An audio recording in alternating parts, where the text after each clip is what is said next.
Selamat datang kembali di video belajar dokter hewan. Di seri video kali ini kita akan membahas segala sesuatu tentang biologi sel. Sejak pertama kali ditemukan pada tahun 1665, para ilmuwan telah merumuskan berbagai teori dan konsep tentang sel. Beberapa di antaranya yaitu 1. Semua makhluk hidup disusun oleh satu sel atau lebih. Artinya, ada makhluk hidup yang hanya terdiri dari satu sel, dan ada makhluk hidup yang tubuhnya terdiri dari banyak sel.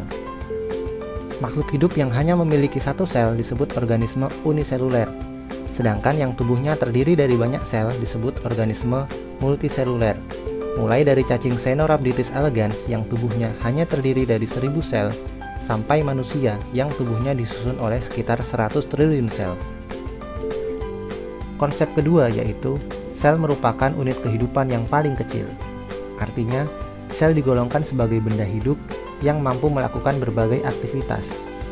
Contohnya, ia mampu mengatur lalu lintas berbagai zat, seperti memasukkan zat makanan dan oksigen, sehingga terciptalah energi melalui proses yang disebut respirasi sel.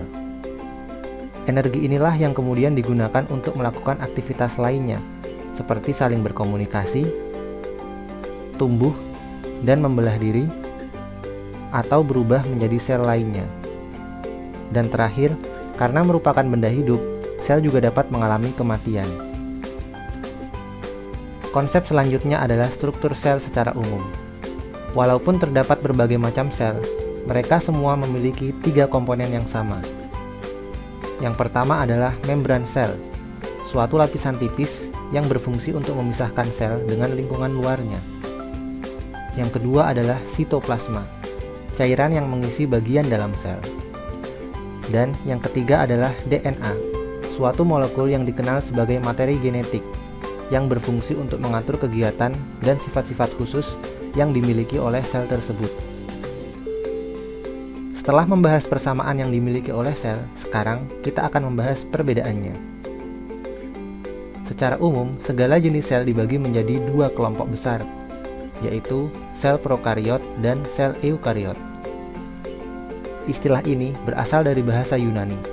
Prokariot artinya before nucleus, sedangkan eukariot artinya through nucleus.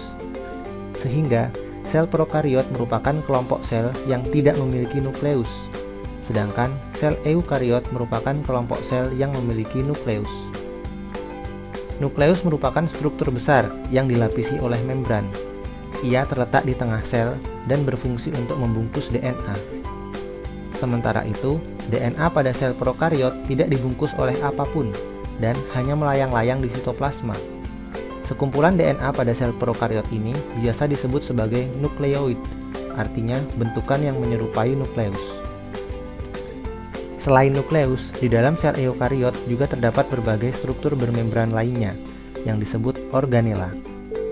Keberadaan organela ini menciptakan berbagai ruangan terpisah di dalam sel eukariot. Sedangkan struktur sel prokariot jauh lebih sederhana, hanya berupa ruangan besar yang tidak memiliki kamar-kamar tersendiri. Selain itu, sel eukariot berukuran jauh lebih besar. Ukuran rata-rata mereka adalah 10 mikrometer, 10 kali lebih besar daripada sel prokariot yang hanya berukuran 1 mikrometer.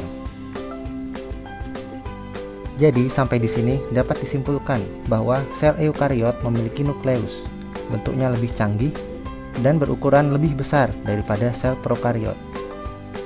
Akan tetapi, sel prokariot berusia jauh lebih tua. Mereka diduga sebagai makhluk hidup pertama yang ada di planet ini, serta mampu hidup di berbagai kondisi dan lingkungan.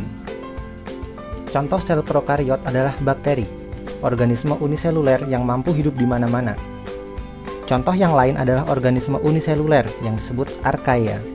Mereka mampu hidup di lingkungan yang ekstrim, seperti di kawah gunung berapi atau di rawa dengan tingkat keasaman yang tinggi.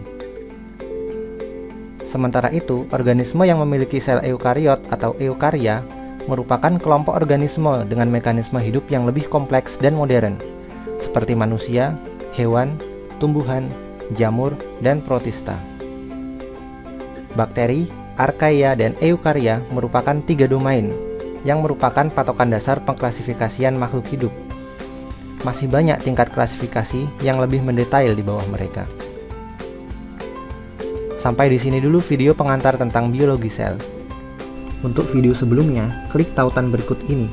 Dan jangan lupa klik subscribe untuk update video selanjutnya.